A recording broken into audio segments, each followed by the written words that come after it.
ബ്ലാസ്റ്റേഴ്സിന് വേണ്ടി മികച്ച പ്രകടനം നടത്തിയ മലയാളി താരങ്ങളിൽ ഒരാളാണ് മുഹമ്മദ് ഐമൻ. സീസണിൽ ബ്ലാസ്റ്റേഴ്സിന് വേണ്ടി ആകെ 12 മത്സരങ്ങൾ കളിച്ച താരം 3 ഗോളുകൾ സ്കോർ ചെയ്യുകയും ചെയ്തിരുന്നു. ബ്ലാസ്റ്റേഴ്സിന്റെ മധ്യനിരയിലെ പ്രധാനിയായി മാറിയ ഈ 21-കാരന് വേണ്ടി ഇപ്പോൾ മറ്റ് ക്ലബ്ബുകൾ രംഗത്ത് എത്തിയിരിക്കുകയാണ്. നേരത്തെ ജംഷഡ്പൂർ FC ഐമന് വേണ്ടി ഒരു ഓഫർ മുന്നോട്ട് വച്ചിരുന്നു. എന്നാൽ Kerala Blasters offer പരിഗണിച്ചിരുന്നില്ല.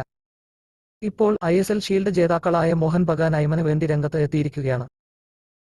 Kerala Blasters sports analyst ആയ ഷഹാൻ ഷാ ആണ് ഇക്കാര്യം റിപ്പോർട്ട് ചെയ്തിരിക്കുന്നത്. ഒരു ഭീമൻ ട്രാൻസ്ഫർ തുകയും അതോടൊപ്പം ഒരു കളിക്കാരനെയുമാണ് മോഹൻ ബഗാൻ കേരള ബ്ലാസ്റ്റേഴ്സിന് ഓഫർ ചെയ്തിരിക്കുന്നത്. 2026 വരെ കേരള ബ്ലാസ്റ്റേഴ്സ് ആയി ഐമന് കോൺട്രാക്ട് ഉണ്ട്.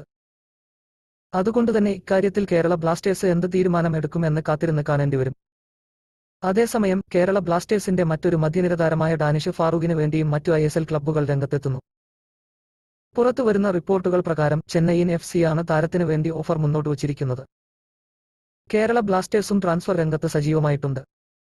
ഐസ്വാൾ FCയുടെ ഗോൾ കീപ്പർ ആയിരുന്ന നോറ ഫെർണാണ്ടസിനെ കേരള ബ്ലാസ്റ്റേഴ്സ് ഇതിനോടകം സൈൻ ചെയ്തിട്ടുണ്ട്.